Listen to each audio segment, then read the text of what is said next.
Vous avez tous vécu cela, le retour à Paris après une longue vacance. Ça vient de m'arriver, 14 jours loin, dans un autre monde. L'outre-monde d'ailleurs, la Birmanie, qu'on appelle d'ailleurs le Myanmar.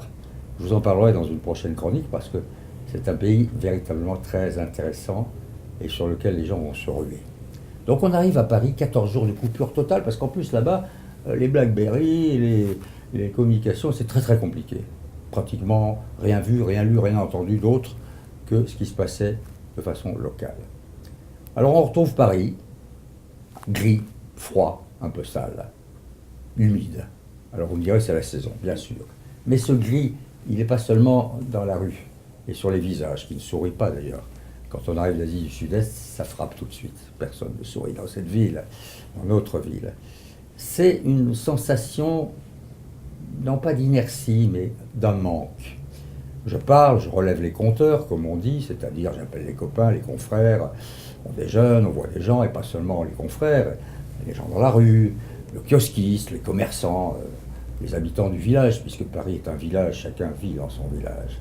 Qu'est-ce qu'ils me disent tous? Ils me disent comme ça qu'ils ont eux aussi cette sensation de morosité, de tristesse. Et l'un d'entre eux, et c'est pas la première fois, j'ai entendu au moins cette expression 4 fois, me dit « ça manque d'électricité ». Et si les jeunes ont la tentation de partir, car on en parle dans certains milieux, la tentation de la jeunesse de fuir, oui, c'est parce qu'il n'y a plus d'électricité. Il n'y a pas d'énergie, c'est pas ici que ça se passe, disent-ils. Bien. Et puis il y a aussi l'autre sensation, mais là c'est quand j'étais loin, dans les voyages, les escales, les rencontres qu'on peut faire, qu'on est un peu l'objet d'une certaine risibilité. La France est assez ridicule en ce moment, il faut le savoir. On rit de nous. On a beaucoup ri de nous sur cette affaire de Depardieu. Depardieu-Poutine, parce que Depardieu, c'est un phénomène. Derrière, il y a Poutine. Qu'est-ce qu'il a fait, Poutine? Il a simplement humilié le président de la République. Aurait-il fait ça à Chirac, à Sarkozy, à Mitterrand? C'est toute la question. Est-ce qu'il s'est vengé d'une rencontre désagréable ici, en automne dernier? On ne sait pas. Mais toujours est-il que ça aussi, c'est un sentiment désagréable. Donc, il y a à la fois un manque d'électricité et néanmoins, je sens et je vois, je l'observe, la tension, les clivages. Voilà un président et un parti, un mouvement politique qui nous ont promis d'apaiser justement, de pacifier un pays et un climat. Or, les clivages, ils sont là. C'est pas la lutte des classes, mais presque. Les riches qui sont condamnés, le fameux débat, la fameuse querelle sur la laïcité, les catholiques, le mariage pour tous. Et ça fabrique des tensions. À la fois manque d'électricité et d'autre part tension, malaise. On va ressentir peut-être tout cela à la fin de la semaine, dimanche.